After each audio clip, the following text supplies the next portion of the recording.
Առաջին երազախախությունը կամ պոլյուցիան, այսպես բժշկական լեզվով ասած, ինքը համարվում է սեռայության մի կարևորագույն փուլ, երբ որ արդեն ավարտված եւ ձևավորված է սերմ առաջացման համակարգը եւ արդեն դա սերմնայողքի դուրս գալն է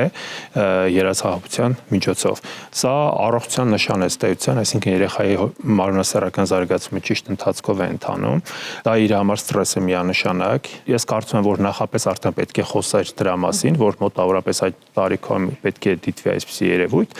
Եվ ըստ գլոբալ իմաստով մաստուրբացիայի վերաբերյալ կամ ձեռաշարության վերաբերյալ պետք է անպայման դեռասին սեռայության նախապատրաստել եւ ասել դրա մասին, որպեսզի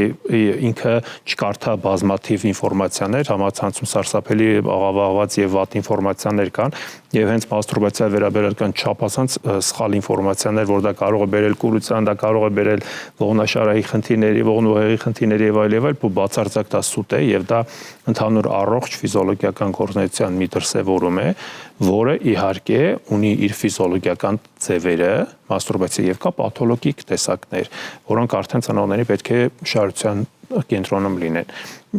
Ֆիզիոլոգիական այն է, երբ որ ըստ էության երեխային դեռասին չի խանգարում, չի խոչընդոտում նրա ընդհանուր գործունեությանը, առողջությանը, կապված ուսումնական պրոցեսներին եւ չի կրում սևեռուն եւ կպչուն բնույթ։